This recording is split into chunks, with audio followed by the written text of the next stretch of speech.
Ibu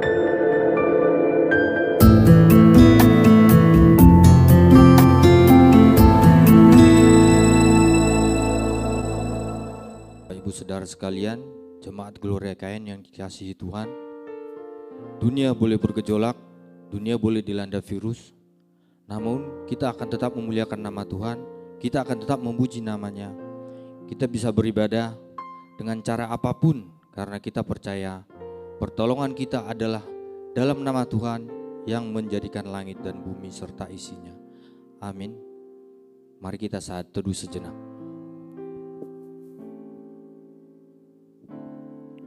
Panggilan berbakti, Mazmur 5 ayat 1-4. Untuk pemimpin biduan dengan permainan suling, Mazmur Daud. Berilah telinga kepada perkataanku ya Tuhan, indahkanlah keluh kesahku. Perhatikanlah teriak aku minta tolong, ya Rajaku dan Allahku. Sebab kepadamulah aku berdoa. Tuhan, pada waktu pagi Engkau mendengar seruanku, pada waktu pagi aku mengantar persembahanku bagimu, dan aku menunggu-nunggu. Mari kita bersatu dalam doa. Bapa kami yang di surga, kami mengucap syukur Tuhan dan berterima kasih atas segala kasih karunia, limpah rahmat dan berkat serta penyertaan-Mu yang sempurna di dalam hidup kami. Kami sangat bersyukur Tuhan, karena pada hari ini kami masih diberi kesempatan untuk beribadah, memuji dan memuliakan nama-Mu.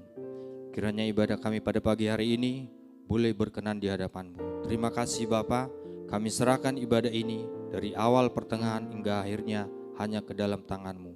Di dalam nama Tuhan Yesus kami telah berdoa. Amin. Mari Bapak Ibu Saudara, kita akan memuji Tuhan dengan nyanyian Manis Kau Dengar.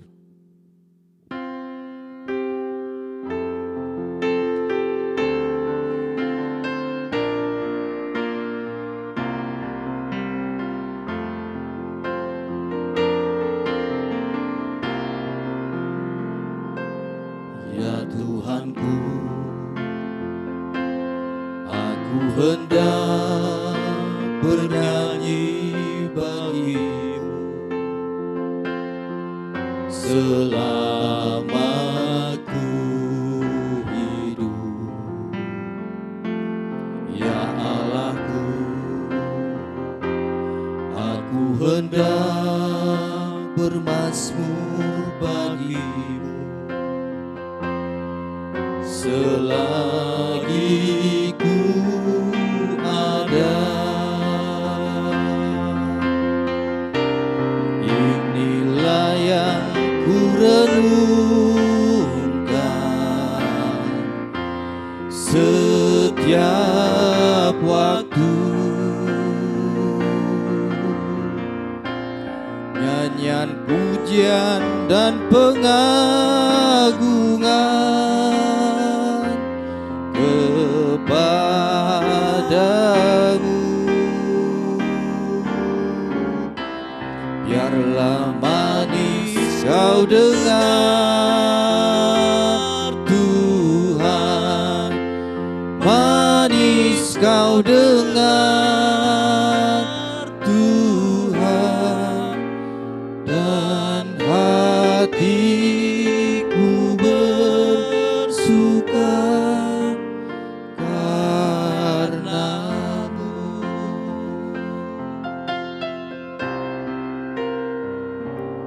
Ya Tuhanku, aku hendak bernyanyi bagimu selama ku hidup. Ya Allahku, aku hendak bermazmur bagimu selagi ku ada. Inilah yang ku renungkan setiap waktu, nyanyian pujian dan pengagungan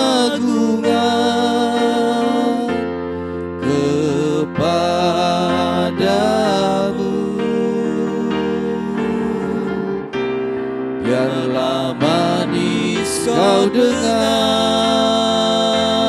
Tuhan, manis kau dengar Tuhan, dan hatiku bersuka karenamu.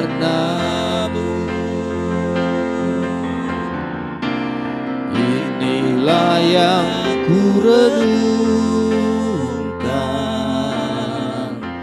setiap waktu, nyanyian pujian dan pengagungan kepadamu.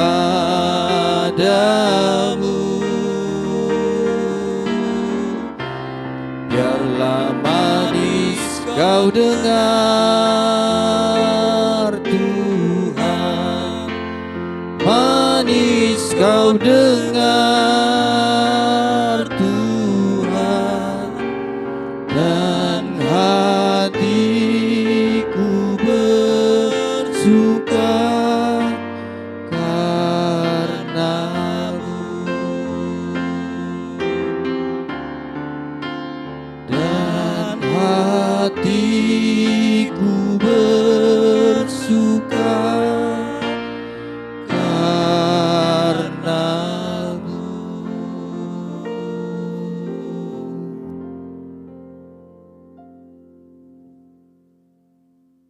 Baik Bapak Ibu Saudara sekalian, kita akan membaca firman Tuhan yang diambil dari Lukas 12 ayat 13 sampai 21. Lukas 12 ayat 13 sampai 21. Demikianlah firman Tuhan.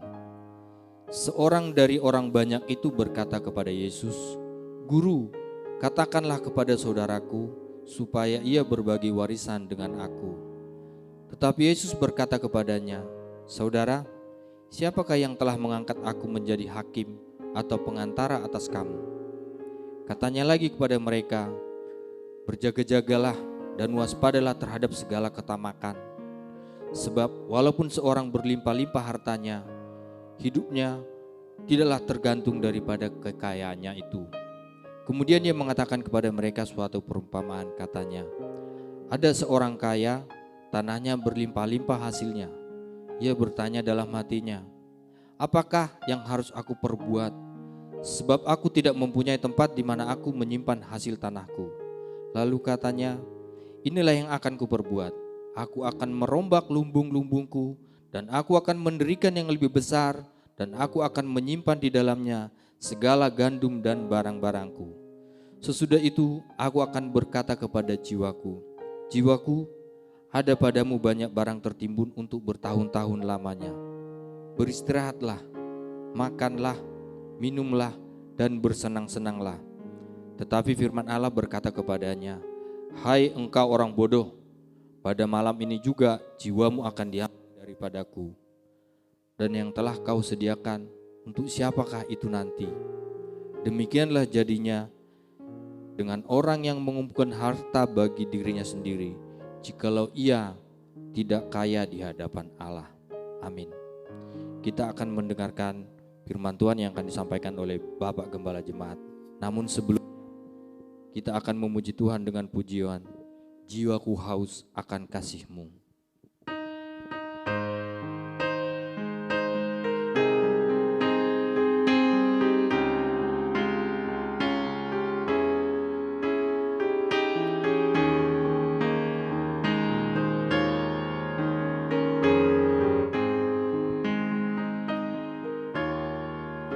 Jiwaku haus, haus akan kasih-Mu. Jiwaku rindu, rindu akan firman-Mu. Siramilah taman hatiku yang kering ini, agar cinta-Mu bersemi di hatiku. Oh Yesus kekasihku, hanyalah Kau. Namamu telah kuukir di hatiku, seumur hidupku hanya bagimu Yesus, ku mau setia, setia selamanya. Jiwaku haus, haus akan kasih-Mu. Jiwaku rindu, rindu akan firman-Mu. Siramilah taman hatiku yang kering ini, agar cinta-Mu bersemi di hatiku. Oh Yesus kekasihku, hanyalah Kau. Namamu kan kuukir di hatiku, seumur hidupku hanya bagimu Yesus, ku mau setia, setia selamanya. Kepada Bapak Gembala Jemaat, kami persilakan.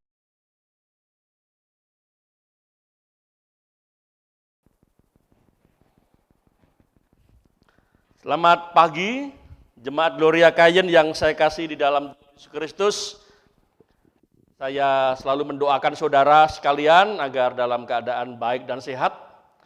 Tetapi saudara juga harus jaga kesehatan, jaga pola hidup, bersih, rajin olahraga, dan tentu makan makanan yang sehat. Ya, Bapak Ibu dikasihi Tuhan Yesus. Pada minggu pagi hari ini kembali kita berjemaat di rumah masing-masing. Mari kita belajar firman Tuhan, dan untuk memohon pimpinan Tuhan dalam kita mendengarkan firman Tuhan. Mari kita berdoa. Bapa di surga, kami siap untuk belajar firman-Mu.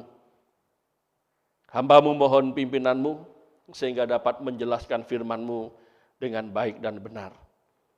Setiap jemaat-Mu yang mendengarkannya dapat memperhatikan dengan serius, dengan kesungguhan hati, sehingga kami semua pada akhirnya dapat menjadi pelaku firman Tuhan. Di dalam nama Tuhan Yesus kami berdoa. Amin. Jemaat Gloria Kayen yang saya kasih di dalam Tuhan Yesus Kristus, khotbah pada pagi hari ini saya beri judul Menghargai Hidup. Kitab Lukas pasal 12 ayat 13 sampai ayat 21 yang mendasari kita untuk belajar firman Tuhan pada pagi hari ini. Bagaimana kita menghargai hidup pemberian Tuhan? Ada orang yang menjaga kesehatan. Ada orang yang bekerja dengan semangat. Ada orang yang gak mau susah dalam hidupnya. Ada juga orang yang menganggap hidup ini kesempatan, sehingga setiap kesempatan dia gunakan sebaik-baiknya. Ada juga orang yang masa bodoh dengan yang terjadi di sekitar. Yang penting dia bahagia, yang penting dia bisa menikmati hidup tanpa mempedulikan orang lain. Ada yang mengejar harta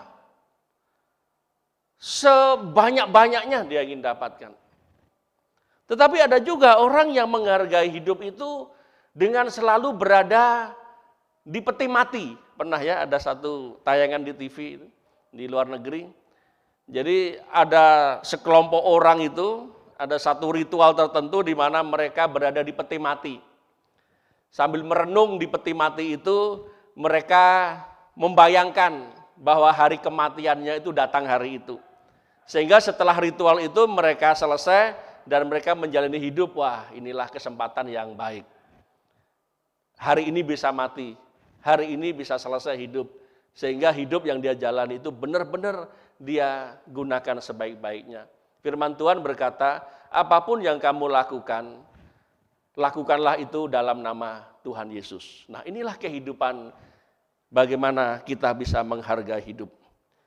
Jemaat Gloria Kayen yang saya kasih di dalam Tuhan, bagaimana saya dan saudara di dalam kehidupan sehari-hari yang kita jalani ini kita bisa menghargai kehidupan ini. Pandemi corona masih berlanjut dan ada berita katanya diusahakan masyarakat itu berjuang. Ibaratnya virus ini ya seperti virus penyakit pada umumnya.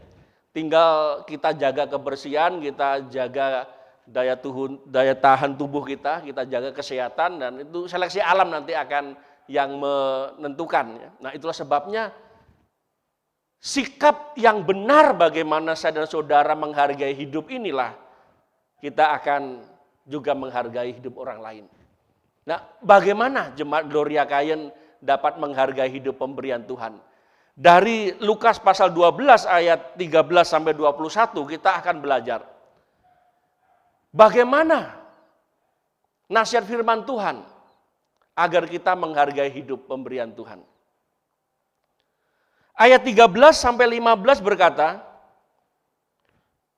seorang dari orang banyak itu berkata kepada Yesus, "Guru, katakanlah kepada saudaraku supaya ia berbagi warisan dengan aku." Tetapi Yesus berkata kepadanya, "Saudara, siapakah yang telah mengangkat aku menjadi hakim atau pengantara atas kamu?" Katanya lagi kepada mereka, "Berjaga-jagalah dan waspadalah terhadap segala ketamakan. Sebab walaupun seorang berlimpah-limpah hartanya, hidupnya tidaklah tergantung daripada kekayaannya itu." Dari apa yang dikatakan Tuhan Yesus ketika menjawab pertanyaan dari salah seorang yang berkerumun pada waktu itu, sebenarnya pertanyaannya ini sangat mudah sekali jawabannya. Berkaitan dengan berbagi warisan ya. Kalau berbagi warisan itu kan gampang.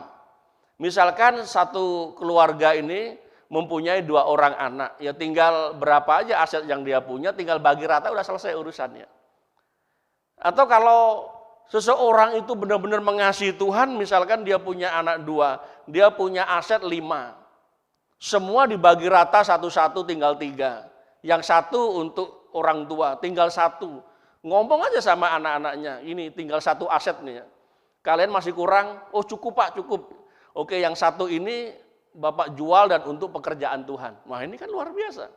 Dia bisa berpartisipasi dalam pekerjaan Tuhan dan itu mendapat nilai yang baik nanti ketika dia berdiri di hadapan pengadilan Kristus untuk mendapatkan hadiah. Nah tetapi mengapa Tuhan Yesus langsung berkata bahwa berjaga-jagalah dan waspadalah terhadap apa? Terhadap segala ketamakan. Nah, rupanya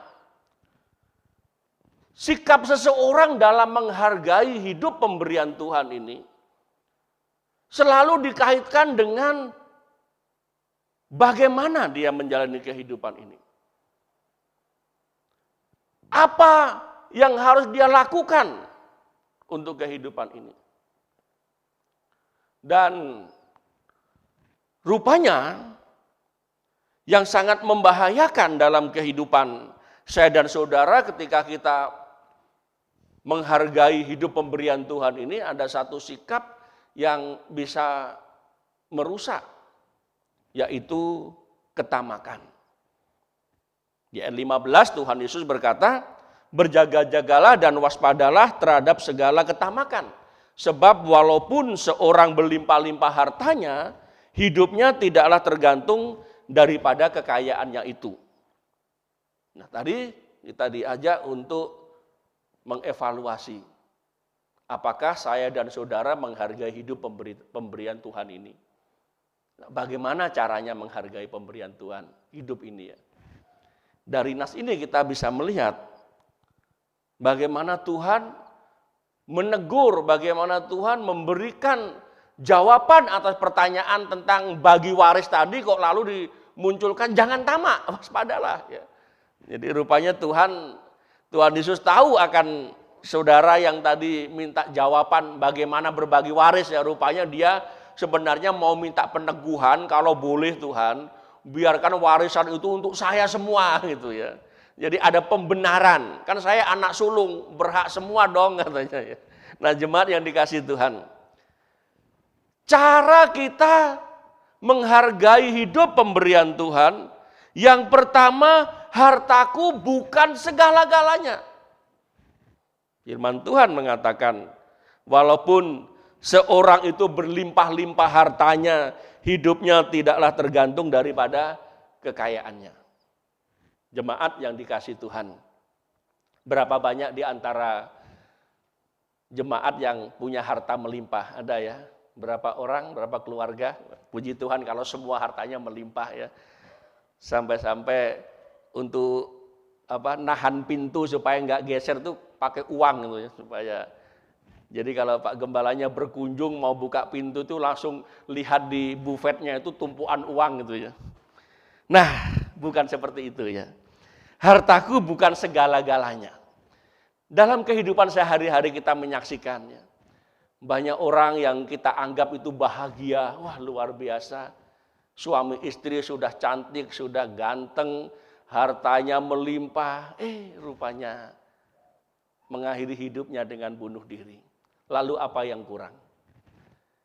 Hartanya banyak, tetapi ketika dokter memvonis sakit yang umurnya nggak panjang, sudah selesai urusannya. Dibawa berobat kemana-mana, enggak juga menolong. Ada juga orang yang nggak punya apa-apa juga. Tapi ada yang dia anggap itu sebagai harta satu-satunya. Apa itu? Burung perkutut ya. Ada orang yang burung perkutut, dia anggap itu harta satu-satunya. Jadi suatu saat itu ada kucing lewat, lalu dia lupa nutup kurungannya burung itu.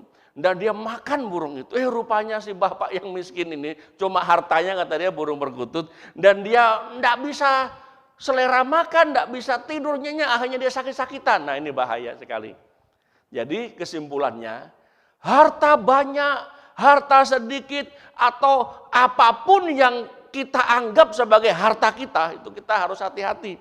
Bahwa semuanya itu tidak akan mempengaruhi kehidupan kita. Atau hidup kita tidak bergantung pada itu, pada yang kita anggap harta tadi. Jadi pastikan Bapak Ibu Saudara yang saya kasih dalam Tuhan, kalau kita mau menghargai hidup pemberian Tuhan, kita harus bisa berkata kepada diri kita sendiri, bahwa hartaku bukan segala-galanya. Lalu siapa yang segala-galanya? Apa sih yang paling membahagiakan dalam kehidupan saya dan saudara? Keselamatan di dalam Tuhan Yesus Kristus. Ketika kita bertobat dan percaya Tuhan Yesus, itu sebenarnya harta yang terindah dalam kehidupan saya dan saudara. Kita diselamatkan. Seharusnya kita binasa dalam kekekalan, tetapi karena anugerahnya kita diselamatkan. Dan itulah harta yang paling indah dalam kehidupan saya dan saudara. Rumah mewah itu bisa lenyap seketika. Ketika terjadi gempa bumi dan tsunami, udah tidak ada cerita lagi, tidak ada harapan. Saudara memelihara burung-burung yang bagus, ketika terkena angin puting beliung, wah udah habis terbang semua. Lalu saudara sedih. Dulu ada waktu booming batu akik ya, wah itu sampai luar biasa. Batu akik dianggap segala-galanya. Itu anak mau minta dibelikan tas saja, bapaknya ngomong nggak punya uang, ya rupanya dia malamnya beli batu akik di emperan trotoar itu ya. Ada banyak hal yang menganggap apa yang dianggap harta kita itu harus kita waspadai ya. Jadi kalau kita menganggap Tuhan engkau segala-galanya dalam hidupku, itu baru yang luar biasa ya. Jadi jangan sampai saya dan saudara ini menjadikan sesuatu menjadi harta yang segala-galanya. Ingat, di dunia ini ngengat dan karat itu bisa merusak. Kalau saudara meyakini berilah bagaikan kita menyimpan harta di surga. Jadi setelah kita diselamatkan Tuhan Yesus ini kan kita bisa menilai atau melihat kehidupan ini dengan cara pandang yang berbeda tentunya. Kita mensyukuri segala berkat yang kita terima, tetapi kita juga menilai bahwa itu bukan segala-galanya sebenarnya. Sebenarnya Tuhan memberikan itu supaya kita bisa berbagi berkat. Makanya dikatakan, janganlah engkau tamak. Kita disuruh berjaga-jaga dan waspada. Itulah sebabnya para ibu ya, kalau suamimu sudah sedang jaya-jayanya, ya, sedang banyak-banyaknya uang, itu selalu doakan dan ingatkan supaya mengasihi Tuhan lebih lagi Pak gitu ya. Sebab kalau dia sudah punya uang banyak itu dia bisa beli apa yang dia mau ya. Rumah sudah kebeli, mobil sudah bisa kebeli, tanah sudah bisa kebeli, burung kesukaannya dia sudah bisa beli. Lalu apalagi yang dia mau beli? Dia bisa beli. Nah itulah sebabnya waspada dan berjaga-jaga. Jangan sampai hati kita itu merasa kurang terus, akhirnya kita menjadi tamak. Cukupkanlah dengan apa yang menjadi berkatmu. Jadi sejak kecil kan dalam keluarga kita diajar ya. Kalau makan ya enggak usah banyak-banyak, secukupnya katanya ya. Itu supaya diajar. Jangan kita itu rakus gitu ya. Kalau sudah punya sepatu ini masih bagus ya nanti lagi beli, enggak usah. Karena bapaknya banyak uang lalu semua yang ada di toko maunya dibeli semuanya. Bisa beli sih bisa beli, tetapi kan waspada dan jaga-jaga. Jangan sampai ketamakan itu menguasai diri kita. Dan pada akhirnya kita berkata, hartaku segala-galanya. Ya. Jadi kalau sudah melimpah dengan harta itu dia berkata bahwa inilah kota perlindunganku katanya. Ya. Tapi ketika semuanya lenyap, apakah kita mau bisa berkata seperti Ayub? Tuhan yang memberi, Tuhan yang mengambil, terpujilah nama Tuhan. Hati yang terpuaskan dengan Tuhan saja, itu seharusnya yang menjadi kita dapat menghargai hidup ini. Hartaku bukan segala-galanya. Kita cek masing-masing ya, Bapak Ibu Saudara dikasih Tuhan. Dalam nanti setelah dengar khotbah ini dicek tanya sama satu dengan yang lain keluarga gimana, apa yang menjadi segala-galanya dalam hidupmu ya. Seorang ibu pasti akan berkata, anakku yang jadi segala-galanya. Bapak juga demikian. Lalu semua sepakat, semua berharga.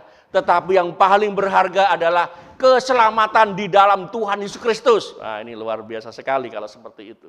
Jemaat yang dikasih Tuhan, bagaimana caranya kita bisa menghargai hidup pemberian Tuhan?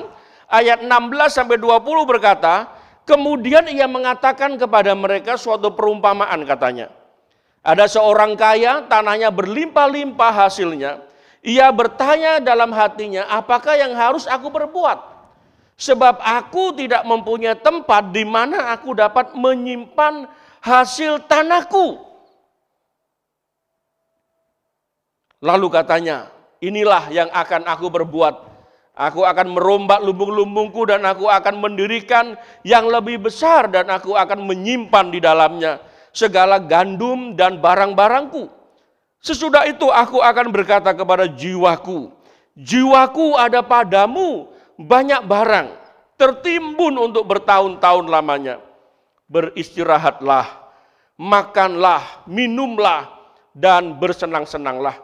Tetapi firman Allah kepadanya, hai engkau orang bodoh, pada malam ini juga jiwamu akan diambil daripadamu.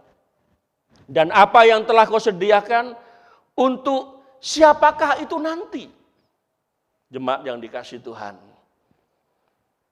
Tuhan Yesus memberikan perumpamaan agar kita bisa menghargai hidup pemberian Tuhan.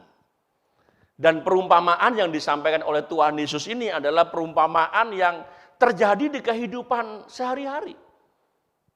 Bagaimana orang yang mempunyai hasil panen yang melimpah, dia akan memikirkan bagaimana dia membuat lumbung. Kalau hari ini ya tidak membuat lumbung ya.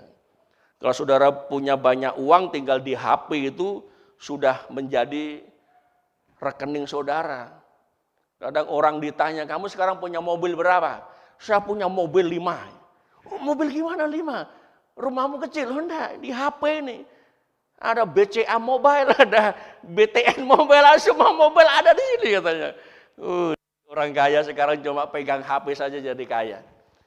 Kalau dulu harus bangun lumbung besar-besar, sekarang saudara mau nabung tinggal buka mobil itu ya, tinggal di aplikasi, nanti sudah saudara mau simpen berapa, saudara mau belanja apa, tinggal gini-ginikan saja. Nah, jemaat yang dikasihi Tuhan, dari perumpamaan itu kita diajar pada umumnya manusia, bisa jadi termasuk saya dan saudara, kalau mempunyai sesuatu, inginnya itu yang tambah terus gitu ya. Nah, cocok sama perumpamaan Tuhan Yesus. Dan lalu saudara akan berkata dalam hatimu, wah sekarang sudah cukup, sudah semua tersedia. Istirahatlah, nikmati semua yang ada. Dalam kehidupan yang terjadi sehari-hari. Bukankah perilaku seperti itu yang sering kita jumpai? Dan bisa jadi sedang kita alami. Artinya apa? Artinya yang terjadi dalam kehidupan saya dan saudara, inginnya itu nyaman dan aman. Benar gak?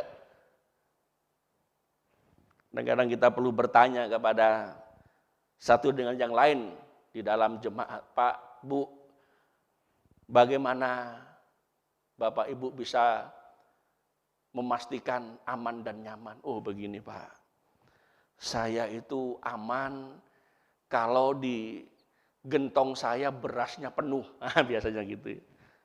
Saya itu aman kalau di rekening tabungan saya itu saldonya itu nolnya semakin banyak Pak. Wah itu ya.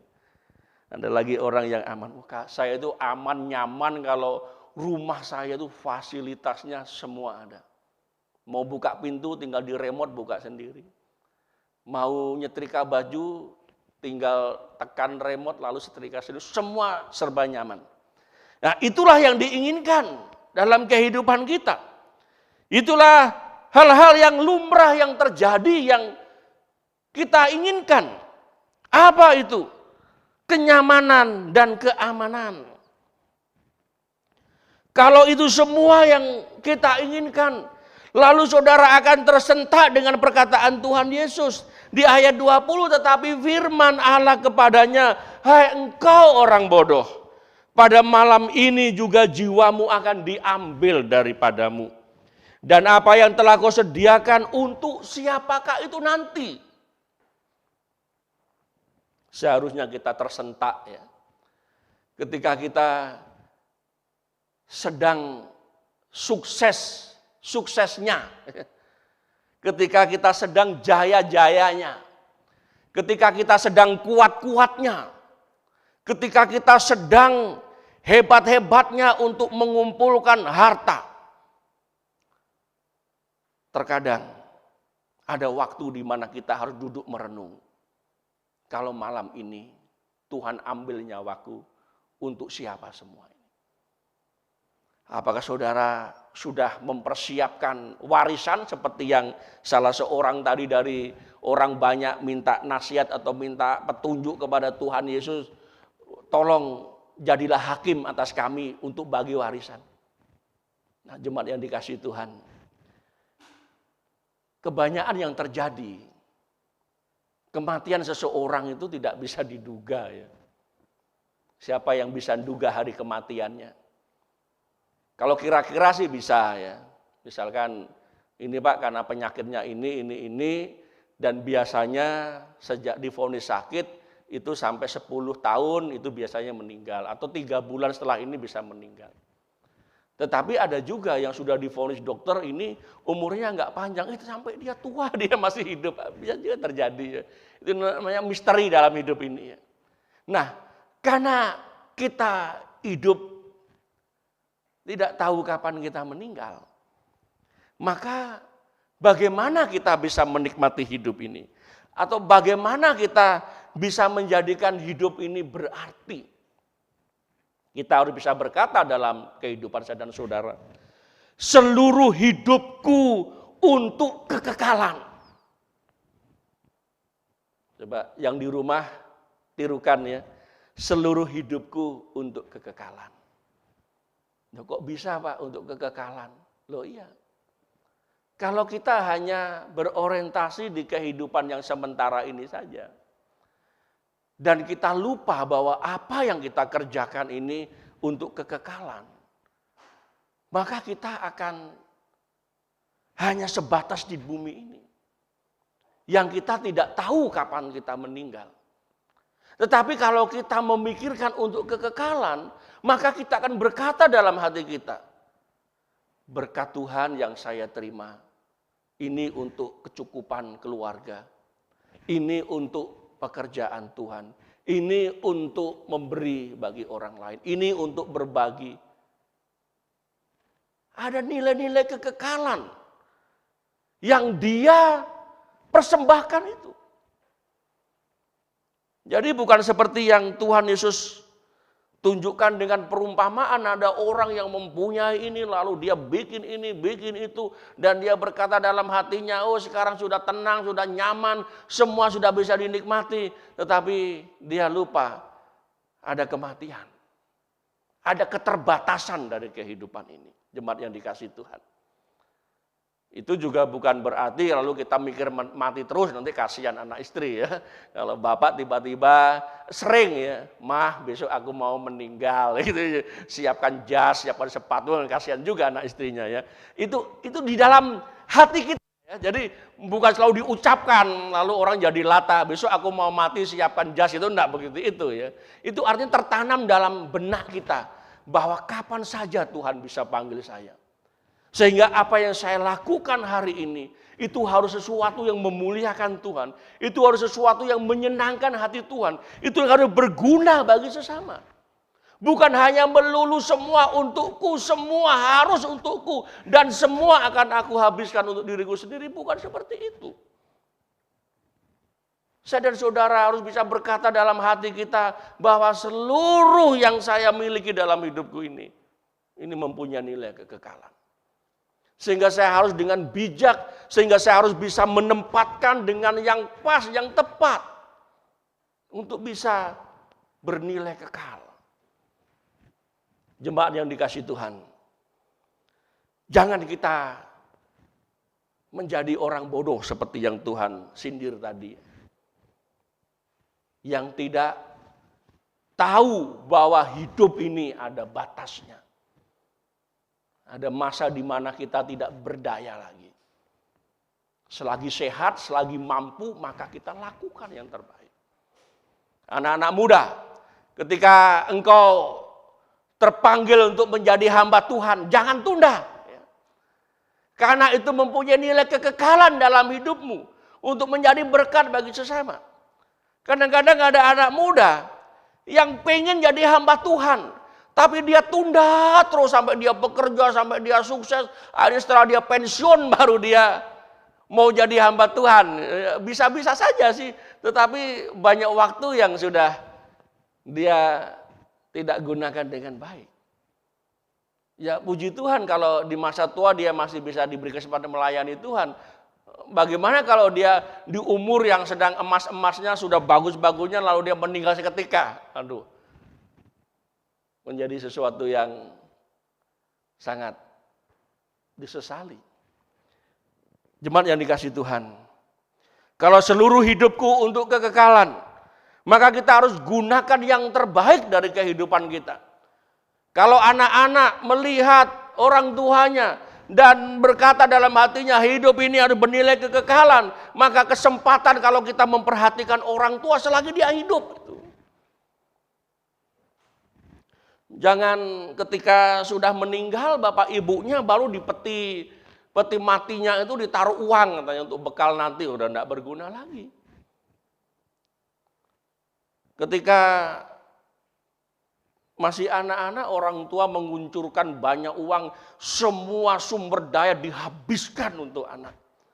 Ketika anak sukses, orang tua sudah tidak bekerja, sudah pensiun, penghasilannya berkurang, ngasih orang tuanya ditahan-tahan gitu ya, dikit-dikit gitu ya. Dulu waktu orang tua merawat anak enggak ada perhitungan, semua dipersembahkan. Nah, seluruh hidupku untuk kekekalan. Jangan sampai kita menyesal. Jangan sampai kita berkata jiwaku semua sudah tersedia, semua sudah ada, lalu mati hari itu enggak ada cerita lagi. Yang ketiga, firman Tuhan berkata di ayat 21. Demikianlah jadinya dengan orang yang mengumpulkan harta bagi dirinya sendiri, jikalau ia tidak kaya di hadapan Allah. Jadi di perumpamaan tadi itu disimpulkan oleh Tuhan. Begitulah kalau orang menganggap harta itu segala-galanya. Atau menganggap sesuatu itu sebagai hartanya. Hartanya itu kan bukan hanya uang saja. Dia mungkin menganggap anaknya segala-galanya, bisa jadi. Ketika Tuhan memanggil lebih dulu anaknya, dia kehilangan segala-galanya.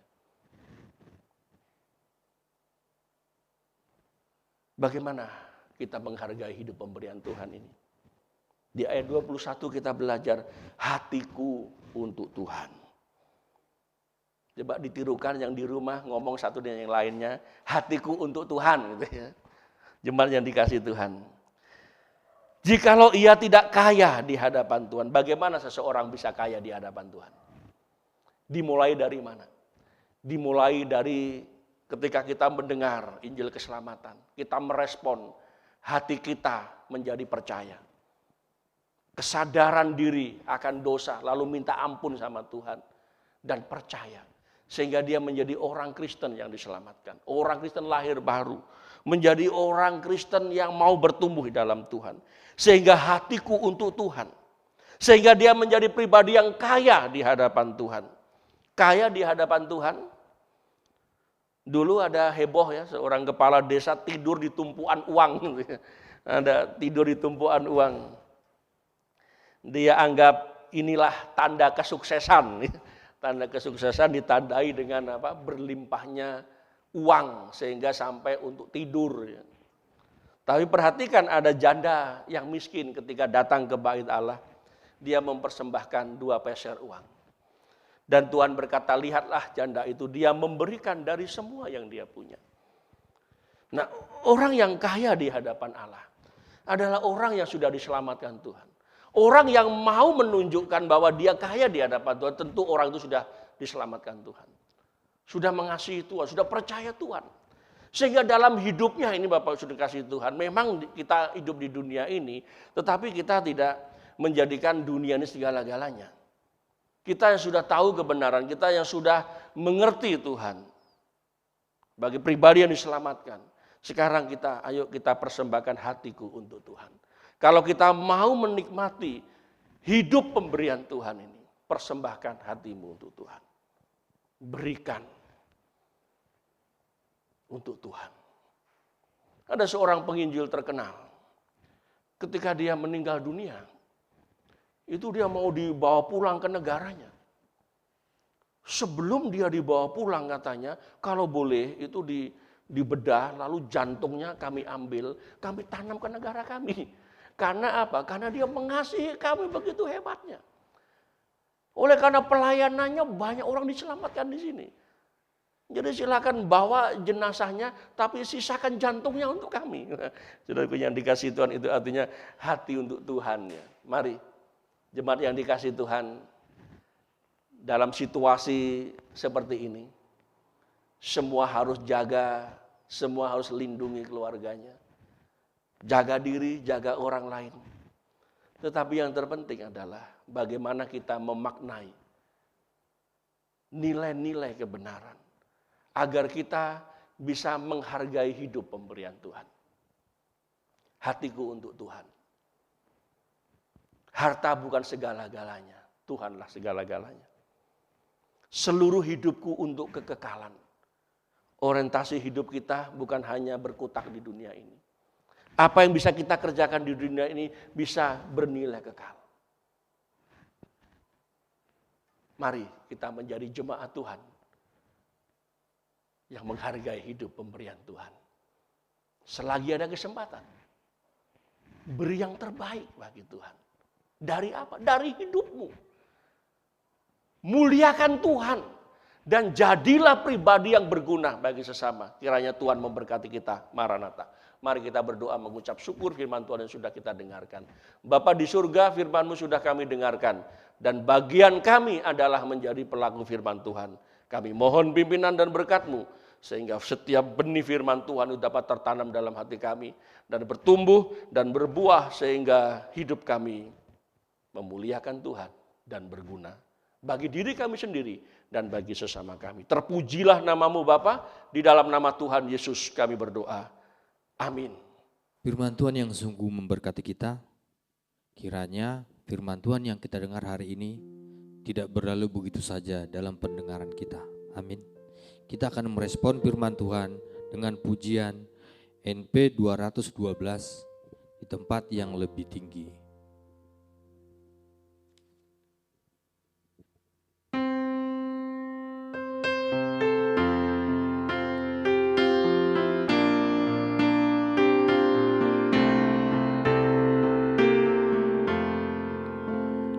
Tempuh jalan meninggi, makin dekat tempat suci. Ku naikkan doa tiap waktu, Tuhan tetapkan jiwaku. Tuhan angkatlah jiwaku lebih dekat kepadamu, tegakkan hidupku kini di tempat yang lebih tinggi.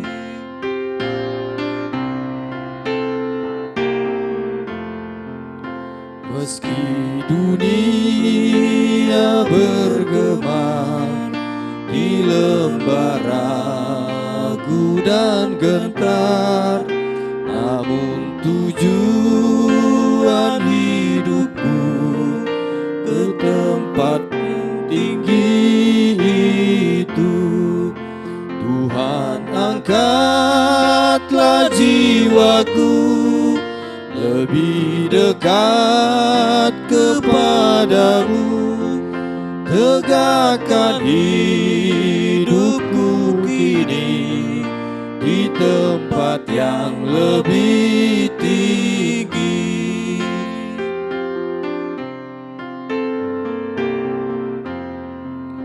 Akan ku tinggalkan dosa serta usaha yang hampa, dengan penuh percayaku tempat yang tinggi ku tuju. Tuhan angkatlah jiwaku lebih dekat kepadamu, tegakkan hidupku kini di tempat yang lebih tinggi. Doa penutup dan doa berkat akan disampaikan oleh Bapak Gembala. Jemaat Gloria Kayen, kebaktian kita selesai dan mari kita menutup dalam doa. Bapa di surga, rangkaian kebaktian kami sudah selesai dan kami memuliakan Engkau melalui pujian, firman, dan doa. Bapa di surga, kami memohon berkat-Mu atas seluruh warga jemaat Gloria Kayen. Berkatilah pribadi demi pribadi sehingga menjadi murid Kristus yang baik dan setia. Berkatilah keluarga demi keluarga sehingga menjadi keluarga yang menyaksikan kasih Kristus, yang mengekspresikan kerukunan dan damai sejahtera. Dan pakailah kami, jemaat-Mu Gloria Kayen, untuk menjadi jemaat yang berdiri teguh di atas iman kami. Berikan bagi kami satu semangat sehingga kami dapat terus melayani Engkau, menjadi berkat kehadiran kami dimanapun kami berada, dan kesaksian kami cemerlang. Bapa di surga, pada saat kami menjalani kehidupan kami 1 minggu ke depan, kami mohon pimpinan dan berkat-Mu. Kiranya berkat yang bersumber dari Allah Bapa di surga, kasih setia dari Tuhan Yesus Kristus, dan persekutuan Roh Kudus menyertai kita semua dari sekarang sampai Maranatha. Terpujilah nama-Mu Bapa, kami mengakhiri kebaktian ini di dalam nama Tuhan Yesus Kristus. Amin.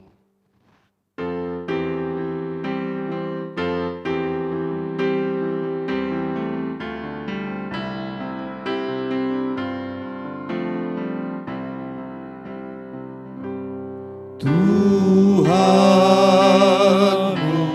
memberkatimu, Tuhan melindungi menyinarimu, memberi kasih karunia. Tuhan menyinarimu dengan wajah-Nya, memberi kasih karunia,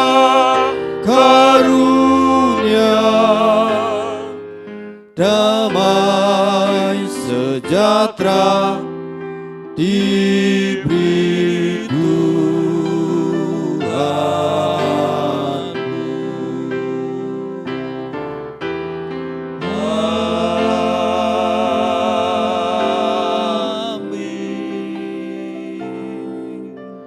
Jemaat Gloria Kayen, selamat hari Minggu. Kita percaya Tuhan menyertai dan memberkati kita. Maranatha.